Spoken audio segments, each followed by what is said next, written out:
हाथों में पत्रों का पुलिंदा पकड़े बाबूजी बरामदे के एक छोर पर बिछे तख्त पर जा बैठे। यह उनकी प्रिय जगह थी। पास ही मोड़े पर बैठी माँ बाबूजी के कुर्तों के टूटे बटन टाँक रही थीं। अभी अभी धोबी कपड़े देकर गया था। मुआ हर धुलाई में बटन तोड़ लाता है, बे बुदबुदाई।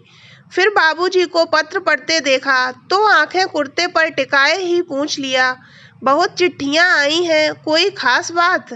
एक चिट्ठी पढ़ते पढ़ते बाबूजी का चेहरा खिल गया। सुनती हो? लड़के वालों ने हाँ कर दी। उन्हें जया बहुत पसंद है। माँ बिजली की गति से हाथ का काम तिपाई पर पटक तख्त पर आ बैठी। फिर से तो कहो। नहीं, ऐसे नहीं, पूरा पढ़कर सुनाओ। पल भर में पूरे घर में खबर फैल गई कि लड़के वालों ने हाँ कर दी। जया दीदी की शादी होगी। ओ जया, वहाँ क्यों छिपी खड़ी है? यहाँ आ। भाई बहनों ने जया को घेर लिया।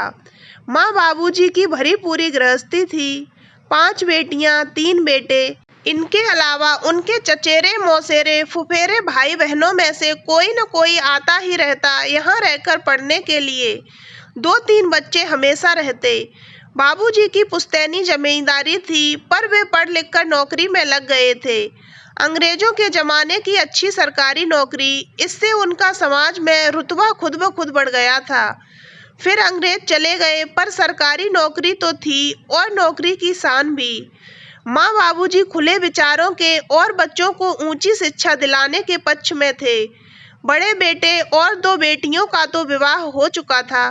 जया की एमए की परीक्षा खत्म होते ही लड़के वाले देखने आ गए। सूरज फौज में कैप्टन पद पर डॉक्टर था। ये वे दिन थे जब विवाह के लिए वर्दी वाले लड़कों की मांग सबसे ज्यादा थी। कैप्टन सूरज लंबा, स्मार्ट, प्रभावशाली व्यक्तित्व वाला था।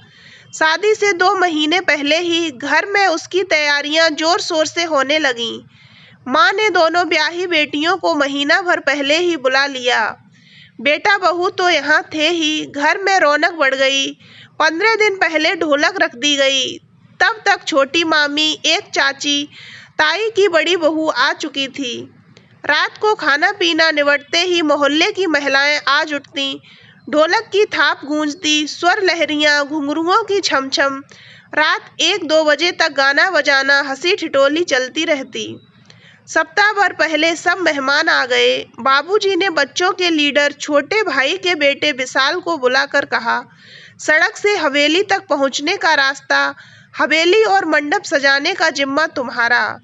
क्रेप पेपर, चमकीला पेपर, गोंद वगैरह सब चीजें बाजार से ले आओ। बच्चों को साथ ले लो। बस काम ऐसा करो कि देखने वाले देखते रह जाएं।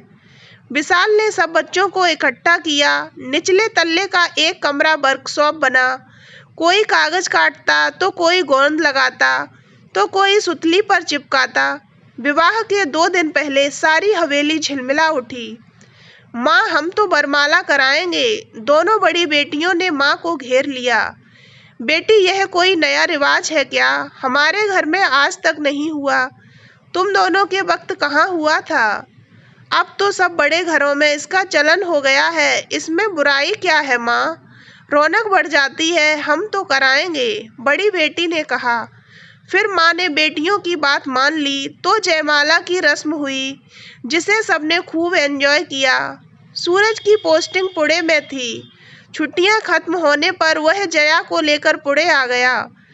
स्टेशन पर सूरज का एक दोस्त जीप लेकर हाजिर था। ऑफिसर्स कॉलोनी के गेट के अंदर एक सिपाही ने जीप को रोकने का इशारा किया।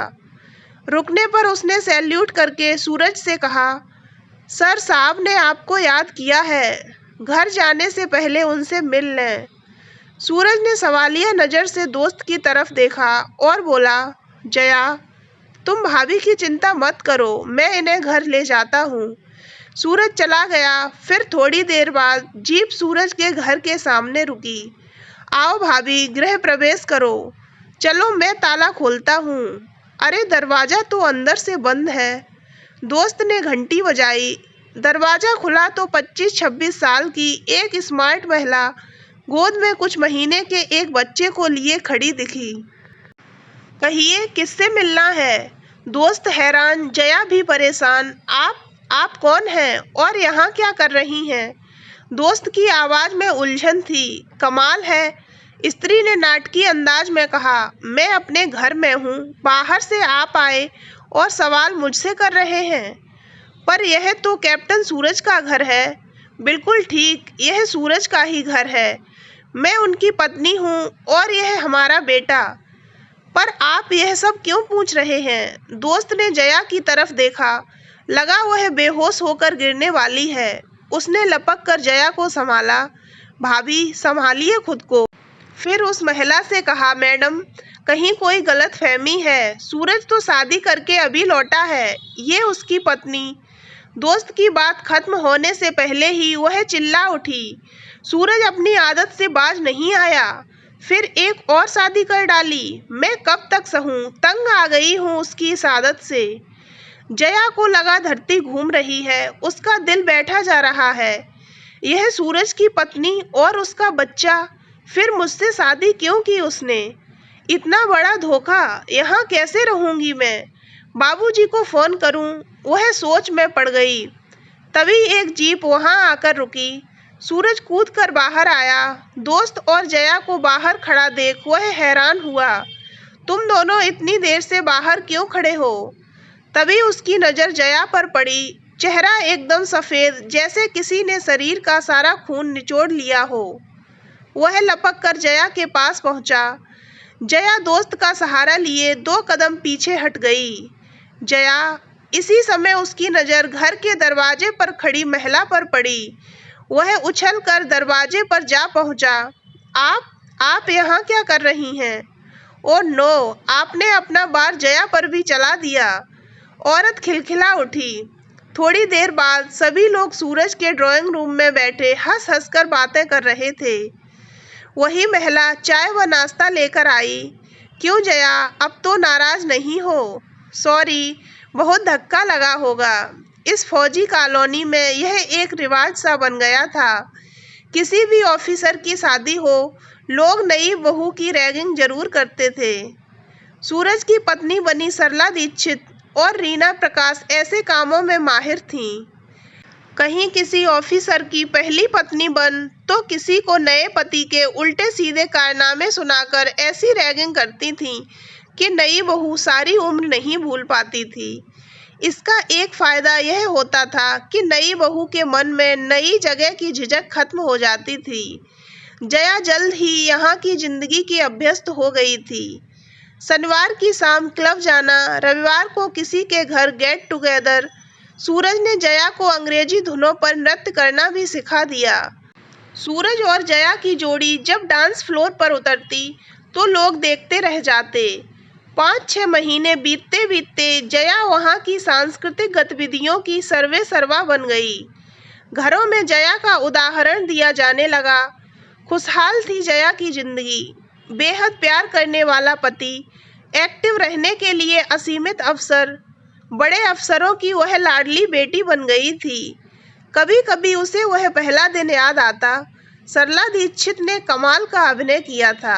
उसकी तो जान ही निकल गई थी। 2 साल बाद नन्हे उदय का जन्म हुआ तो उसकी खुशियां दोगुनी हो गईं।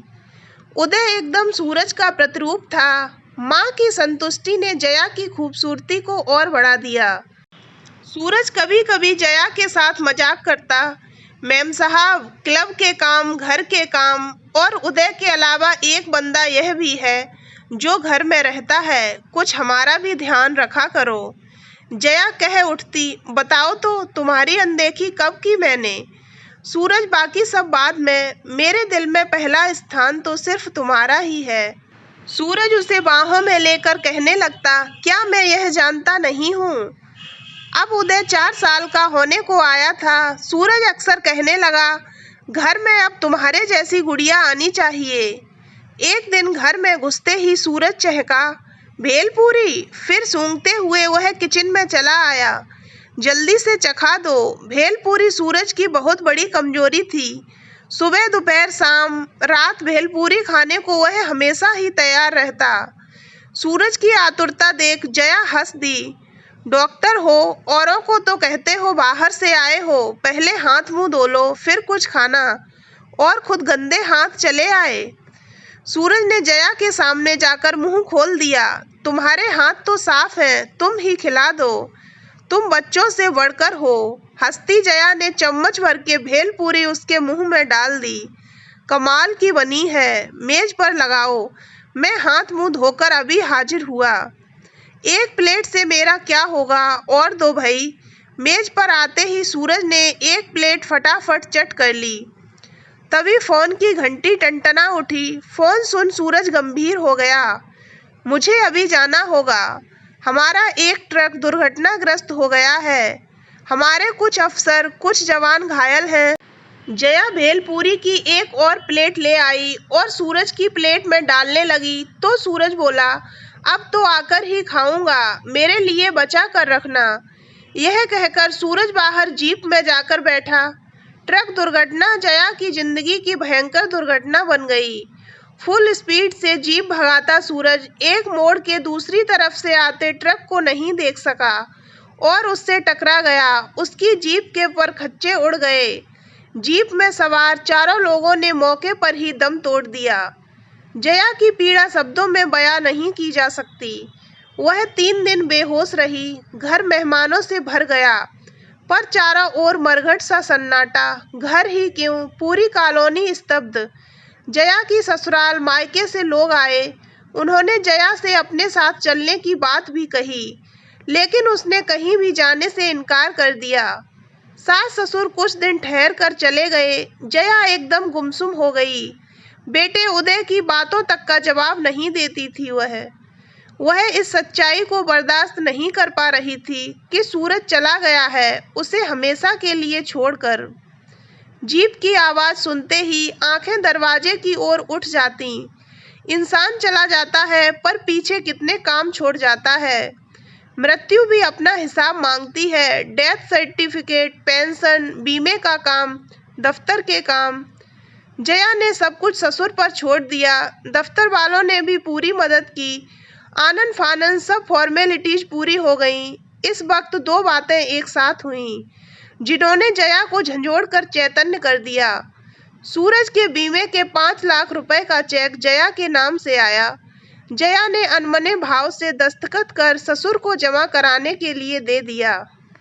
एक दिन उसने धीमी सी फुसफुसाहट सुनी, बेटे को पाल पोस कर हमने बड़ा किया, ये 5 लाख रुपए बहू के कैसे हुए? सास का स्वर था। सरकारी नियम है, शादी के बाद हकदार पत्नी हो जाती है। ससुर ने कहा, वह हमारे बेटे की पत्नी है, हमारी बहू है, हम जैसा चाहेंगे उसे वैसा करना होगा। जया हमारे साथ घर जाएगी और वहाँ हम किसी बहाने से उससे पैसे ले लेंगे, सास बोली। यह सुन जया की सांस थम गई। एक झटके में उसकी आंख खुल गई।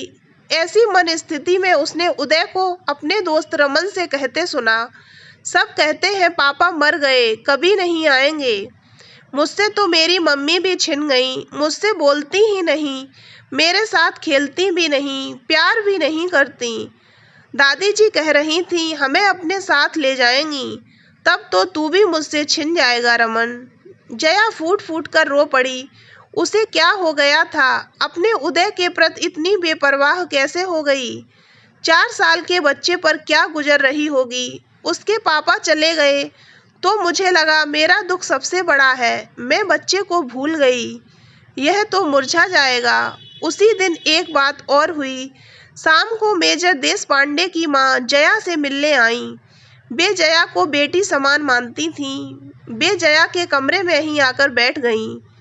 फिर इधर उधर की बातों के बाद बोली, खबर है कि तुम सास ससुर के साथ जा रही हो।